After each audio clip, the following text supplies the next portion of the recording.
My name is Heidi, if I haven't met you yet, and here I am with you today. We are continuing in our series called Imago Dei, when doctrine meets our hearts. And I just want to put that in language that maybe like a purple-haired lady with a piercing in her face would use, because like that's a little fancy for me. So Imago Dei means image of God. And when doctrine meets our hearts, that means that when we really know that we were created in God's image, and when we come to know his very intimate, abundant love in a really personal way, it really transforms us. It means that we go beyond just hearing about it and reading about it and talking about it, but it really begins to heal us and change us and transform us. So that's what that means. And so this morning, I want to talk to you about how his love heals us from perfectionism, from striving to meet impossible standards in order to feel worthy of love, worthy of approval. And I have to admit that I am a recovering perfectionist. Totally. And we got some other ones in here, recovering perfectionist. Yes. Okay, good. So I'm not alone, and maybe you can relate to this. I think the holidays really seem to lure us into this idea of the perfect holiday season, like the perfect Thanksgiving where the whole meal comes out perfectly and none of your family members are trying to strangle each other, and that doesn't happen very often, and and not where I come from, and the Christmas gathering that could really only happen in like a cheesy Hallmark movie, right? So we envision our family photo looking like this. Oh, so sweet and perfect. But in reality, it looks more like this. Yes, right. We imagine our holiday feast looking like a Martha Stewart masterpiece. Ah, beautiful. But then it turns out like this. Yeah. Fido, get you some. Yes. Or like this gentleman's description of Thanksgiving. It was a tweet, and it says, "It's like the lottery, except it's my Thanksgiving table, wondering who will get the stuffing with my wife's hair in it." All right, so I got to tell you that my favorite part of Thanksgiving or Christmas dinner is the sweet potato casserole. Any other sweet potato casserole fans in here? Okay, I'm going to have to convert you by the end. You're going to be converted by the end of this description, okay, if you're not in already. And I have to tell you that in the spirit of full disclosure, these sweet potatoes, like by the time they've been blended together with 2 sticks of butter and a cup of brown sugar and pecans and at least twice as many marshmallows as the recipe calls for, once this has been so finely crafted, what started out as sweet potatoes cannot even be identified as a vegetable, like not even recognizable. They no longer share the same DNA. And so this, my friends, is what the buttery, sugary, marshmallowy perfection I've just described to you. That's it. And so because this is my favorite part of any holiday gathering, to be honest, I take on the responsibility of making my beloved sweet potato casserole. And I have to tell you that that's really not in the spirit of being a blessing to my family. Because we are in church, I'm going to be totally honest with you and the Lord and say that I make the sweet potato casserole because I want it to turn out perfectly, and I want to make sure that it's everything that I have been dreaming of during the previous 10 months of sweet potato casserole detox. Now, if you don't know what the detox period is, it's the 10 months where there is no Thanksgiving and there is no birth of our Savior that would warrant vegetables covered in marshmallows. So after those 10 terrible months of white knuckling it through the detox, we get to like Christmas. And so like last Christmas, we were at my grandma's house.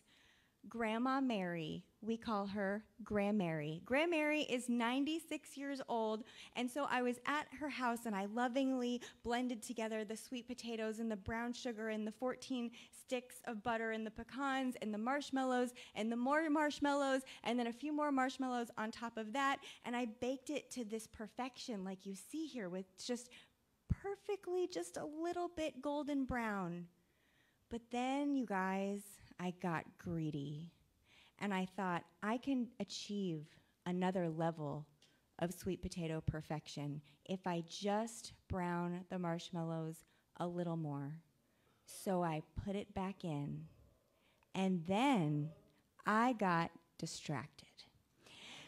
And then in what just seems like a few seconds, minutes maybe, my sweet potatoey, marshmallowy masterpiece went up in actual flames.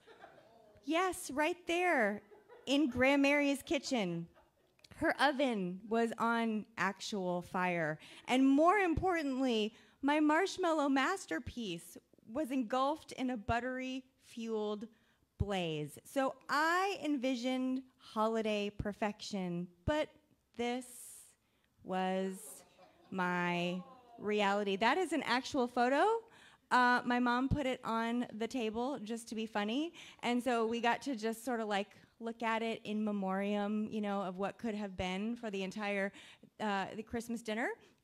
And so, thankfully, my grand visions and efforts don't always end up in a fiery blaze. I mean, sometimes the cooking-related ones do, but they don't usually. But I have to say that more often than not, I have found myself trying to live up to an impossible standard in lots of areas of my life. And sometimes I create that standard for myself, and sometimes other people have created that standard for me. And I think that we begin comparing ourselves to other people when we're really young, and it's just easy to start believing that we don't quite measure up. Maybe you can relate to this. Maybe, like me, in school, you were never quite one of the cool kids.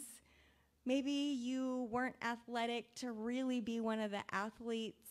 And maybe you were smart, but you weren't like the smartest, and you weren't really smart enough to be like in with the super smart kids either. And you were funny, but you weren't like the funniest kid.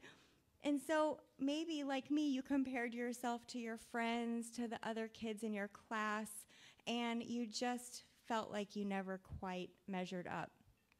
Or maybe you had a parent or a family member that told you straight up that you just weren't good enough. I recently contributed to a book called The Epiphanies Project, and about a week ago, I got to hear one of my fellow authors read her essay in the book, and I found it really moving. Her name is Beth, and she wrote an essay called B is for Backwards, and in it she tells about the messiness of her grief when her mother died. During the week of her mom's funeral, Beth had that surreal experience of being in her mom's home among her clothes and among her jewelry, but knowing that she would never see her mom here on this earth again. And so as the grief just was kind of hitting her in waves like it does, she was reflecting on her relationship with her mom, and this is what she said. My mother had a way of looking me up and down without looking me in the face that was both irritating and crushing. I wasn't matched enough. I wasn't polished enough. I wasn't her enough. I wasn't enough. So maybe you can relate to that feeling of just that crushing feeling of disapproval of your mom or your dad or that sibling that you always looked up to, and never feeling enough was just soul crushing. So, then eventually we move away from home and we're done with all the cliques of high school and trying to fit in. And then we get out into the world, and this whole comparison game and this not enoughness just really starts to show up in other ways. Like sometimes we end up working for bosses or we serve under leaders that are just never happy, no matter how many hours we put in, no matter how many extra projects we take on or how hard we try to just do our very, very best and bring our A game, there's just always something to find fault with. There's always something that's not quite good enough, always something to criticize. And then many of us in our downtime spend time on social media, which really just magnifies our idea of what perfection should be, what we should be, and it sets up this system where we can't help but compare our ordinary lives with other people's highlight reels, right? Like their epic vacation, their big opportunity or promotion that they just got, the marathon that they just ran, their perfect family photo, or their filtered Facetune photo. For those of you under like 25, Facetune is the new Photoshop, okay? So everybody's Facetuning their faces on social media. And so this is really tricky because our sense of who we are and whether we are worthy of love is developed largely by what other people mirror back to us, especially when we're really young, like before the age of 5 even. We develop a sense of whether we are loved and if the world is a safe place based on whether our caregivers, how they respond to us. But here is the deal.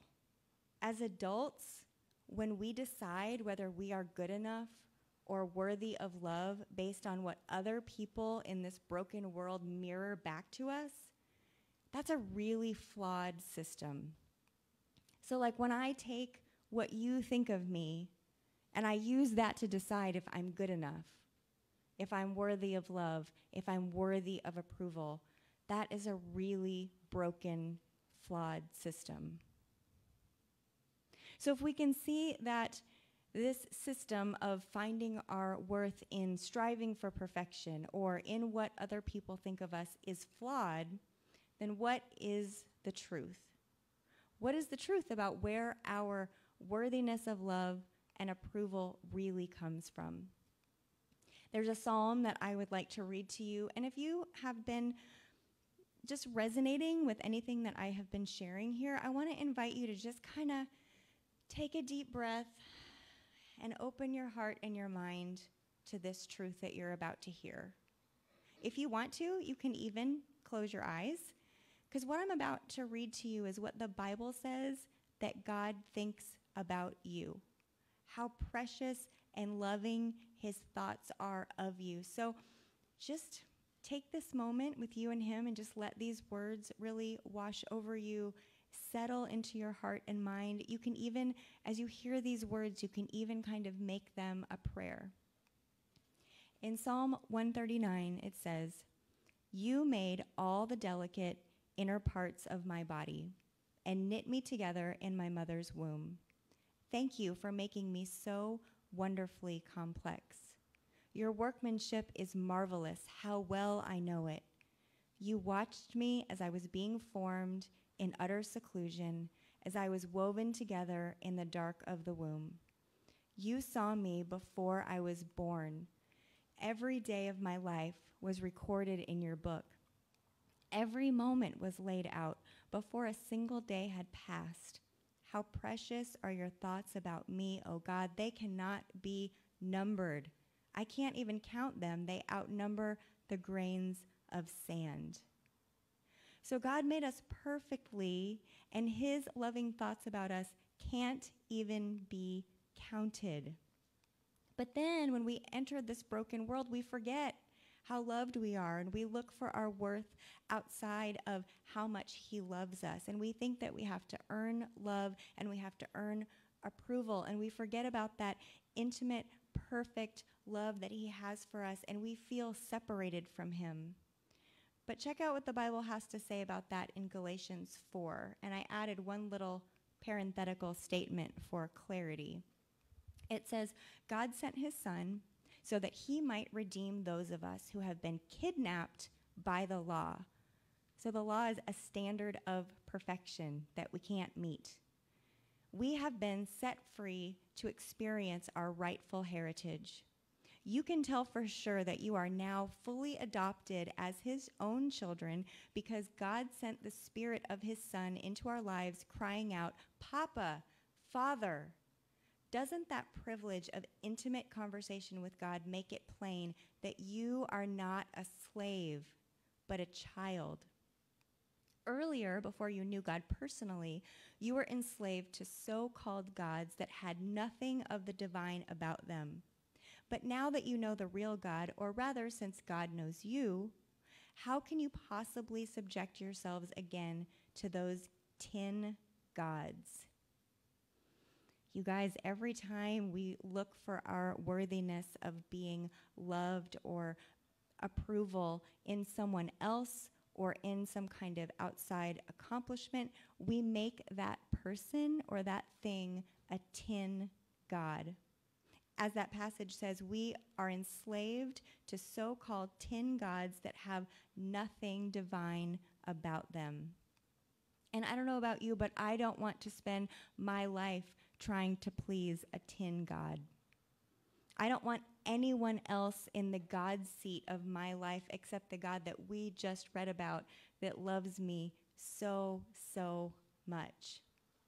So if we know that God created us perfectly according to his plan, and we know that he sent Jesus to pay the price for all of our mistakes, all of our wandering away from him, and all of our looking for our identity outside of his love, and if we know that he considers us his kids and that he chose us and that he adopted us into his family, why do we still sometimes subject ourselves to those tin gods? Why do we sometimes feel like we don't measure up? I want to share just 2 reasons why, even though we've heard these truths, even if we've heard them many, many times, even if we really believe they're true, why those feelings of not enoughness still come up sometimes. 2 reasons I want to talk about today are guilt and shame. So these are 2 words that seem really similar, but actually they have very different meanings. Both guilt and shame can lead us to feeling like we're not measuring up, whether that's to God's standards or to other people's standards, or even to our own standards that we have created. And so if we understand what guilt and shame really are, we can recognize them when they kind of start to pop up, and we can actually just use them to help us grow. So guilt. Guilt is that feeling you get when you did something wrong or when you perceive that you did something wrong. Another word for this, we hear in church sometimes, is conviction. When I do something that I know is not God's best for me, or when I do something that harms someone else or myself, I feel convicted. I feel guilt. So I see guilt or conviction as a gift because it lets me know that my words or my behavior are out of alignment with God's best for me, and then it gives me an opportunity to course correct. So for example, if Ryan and I have a disagreement and I communicate with him with sarcasm or some kind of little snarky remark, okay, first I'm probably going to have a few seconds of like, yeah, I told him, But then that's probably going to wear off like pretty quickly, and under that I'm going to feel uneasy. I'm going to feel uncomfortable. I'm going to feel kind of cringy for what I just said or how I said it.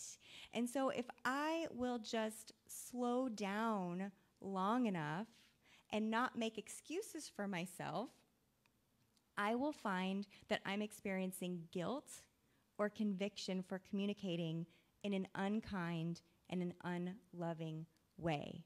So this is absolutely a gift because without it, I might just carry on as though I hadn't been ugly to him, as though everything is fine, and like he should just act like everything is fine too. And that's kind of gross. Or we might just kind of get passive aggressive and give each other the cold shoulder for a while. Also gross. But this gift of guilt or conviction, it brings me awareness that I actually did something wrong, and I can choose to course correct. I can choose to humble myself and acknowledge my unloving behavior, and I can choose to ask for forgiveness. In recovery, we call this making amends. We do this in step 9 when we're working the 12 steps. And sometimes when we make amends, we will also ask if there's anything that we can do to make it right in an effort to bring reconciliation and restoration to the relationship. So 2 things that we can remember about guilt is, first of all, that all of our wrongs have already been paid for when Christ died on the cross. That was really the whole point. He paid the debt that we could never, ever pay so that we could have a relationship with God. He is the ultimate guilt eliminator. And then 2, when we wrong others, we can ask God's forgiveness, and we can just receive that, knowing that it really is a gift that he gladly gives us. And then we can choose to go to the person that we've harmed or wronged, and we can make that right. We can humbly own where we messed up, we can ask for forgiveness, and then we can even ask if there's anything that we can do to restore the relationship. So guilt really is a gift when we acknowledge it and allow it to lead us to repentance and restoration in our relationship with God and others. All right, so let's talk about shame. While guilt is a signal that we may have done something wrong and need to course correct, shame is the deep feeling or sense that we are fundamentally flawed, bad, or wrong. Shame may not even be tied to one specific behavior or event. It can actually just be much more pervasive and take over our whole sense of worth. So I found this really helpful diagram on a site called Very Well Mind, and I thought it did a really good job of showing us the difference between guilt and shame. So guilt, feeling remorse or responsible for something you've done wrong or perceived that you did wrong. And it relates to a specific action like making a mistake, committing an offense, or hurting someone, whether that's intentionally or unintentionally. Shame is feeling that you are bad, worthy of contempt, or inadequate as a person. And shame relates to our behavior or our self, often in relation to other people's opinions and not necessarily about a specific behavior or event. Feeling that you are bad or worthy of contempt or inadequate as a person, often in relation to other people's opinions. Remember what my friend Beth wrote. My mother had a way of looking me up and down without looking me in the face that was both irritating and crushing. I wasn't matched enough. I wasn't polished enough. I wasn't her enough. I wasn't enough. I wasn't her enough. I wasn't enough. That's that voice of shame. And then also remember what I said earlier. As adults, when we decide whether we are good enough or worthy of love based on what others in this broken world mirror back to us, that's a really flawed system because it opens the door wide for shame to creep in. So we talked about having some solutions for guilt, right? Like we talked about that, first of all, Jesus is the ultimate solution for all of our wrongdoings and our mess ups and our guilt. And then 2, we can choose to make amends. We can own our harmful behavior with others and we can do our best to make it right. But what's the solution for this much more pervasive thing? What is the cure for shame? So I think the first part of the solution, do not have all the answers for sure, but I think the first part of the solution is what we've done here this morning, just bringing light into the darkness of where those lies have been living. Whether they originated from a parent's criticism, like my friend Beth wrote about, or if they've crept in just over a lifetime of comparing yourself to others and feeling like you fall short. Just becoming aware of those lies is really, really powerful first step. Lies really can't survive in the light of awareness and truth. Lies thrive in the darkness when we don't want to look at them.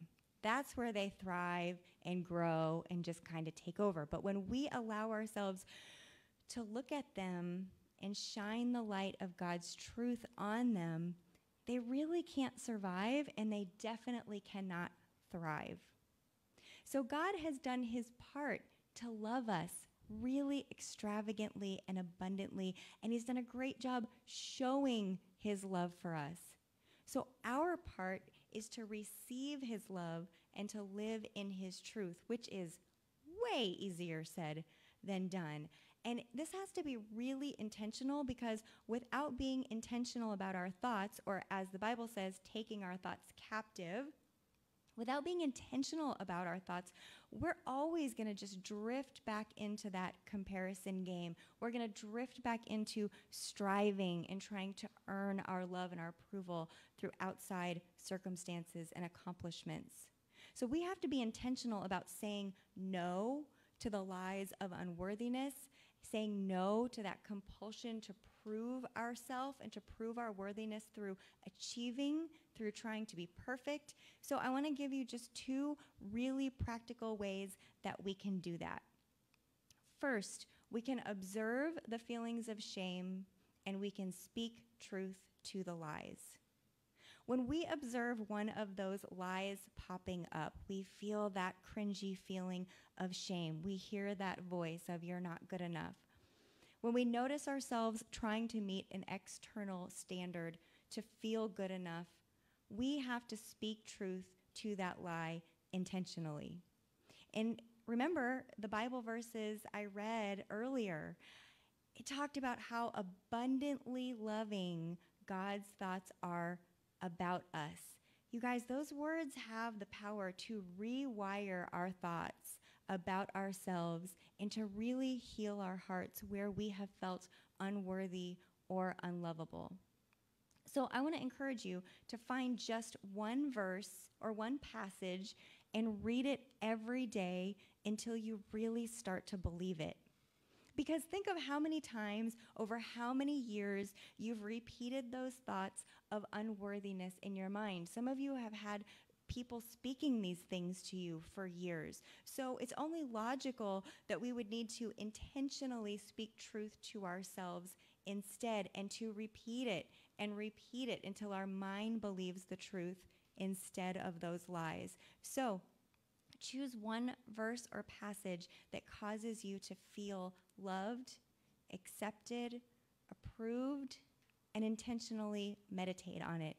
Psalm 139 that I read earlier is a great place to start, but there's lots of verses out there that just carry the weight of that truth about how much God loves you.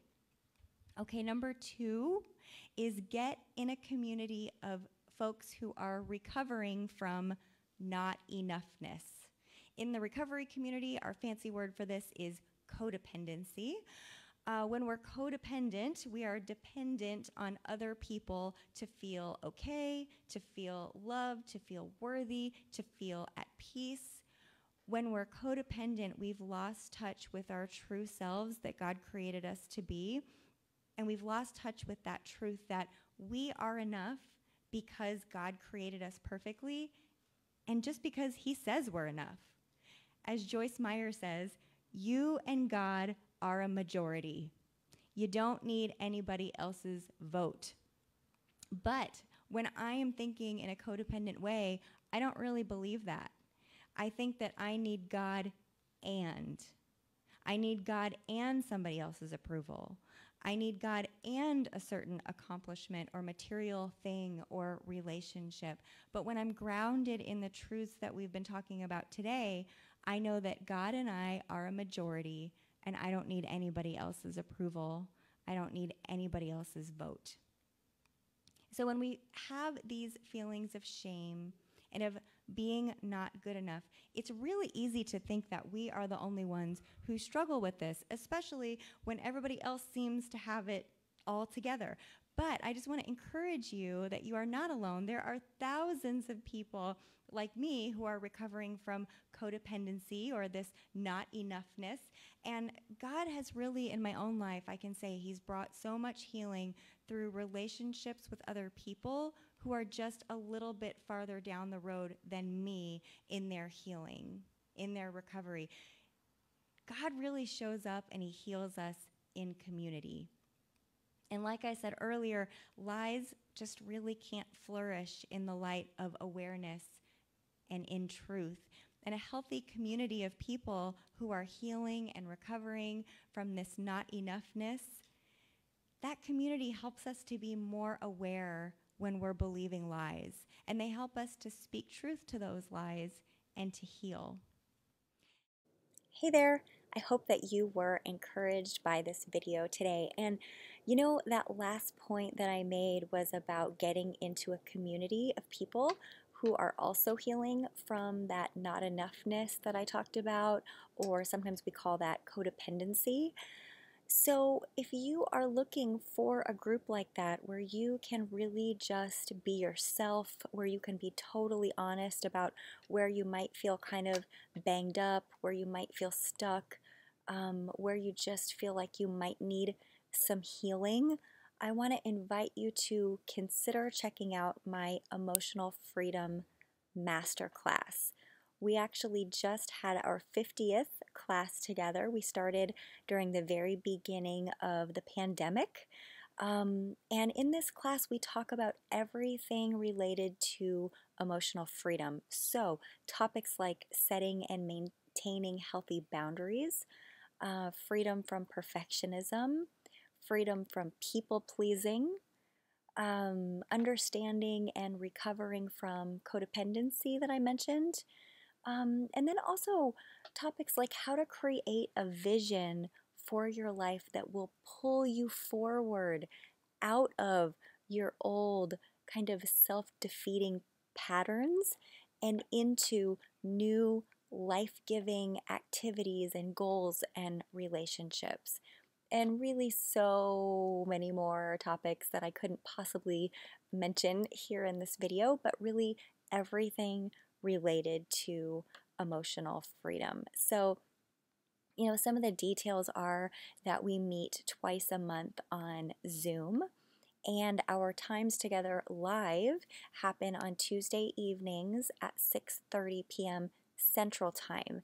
But there are always replays, and there's also a Facebook group where you can get connected for those folks that can't make it with us live. So if that sounds like it might be a fit for you, I'd love to invite you to join us for a month just as my gift to you. So if you decide, you can come and just hang out, you can see if it's a fit. And if you decide to continue, you can just opt into that. And the tuition is $19 a month, but there's no obligation to join at all. You can totally just visit and not join. That's totally fine. But if you do decide to join us, then you also can just cancel at any time. So if you'd like to consider joining us for a month, just shoot me an email at info@HeidiLeeMusic.com. I've got it on the screen there for you so you can see how that's spelled. info@HeidiLeeMusic.com. It's also going to be in the comments section of this video on YouTube. And I'll just be happy to answer any questions that you might have, and we can kind of see if it's a fit. And if so, then I will get you hooked up for that month just to visit with us.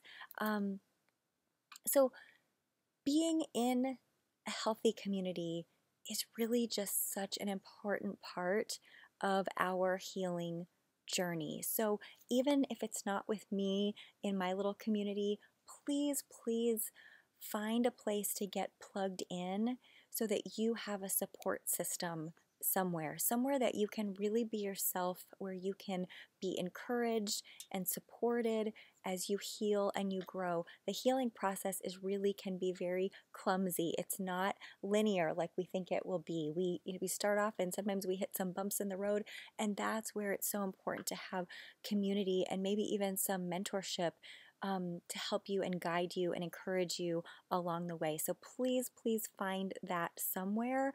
I will say that the Emotional Freedom Masterclass is just such a special, incredible, authentic, kind hearted group of people. It really, really is such a special group and a very welcoming group. So I just wanted to make that available to you. So if that sounds like what you need in your life right now, please don't hesitate to email me. It's info@HeidiLeeMusic.com, and I would love to hear from you.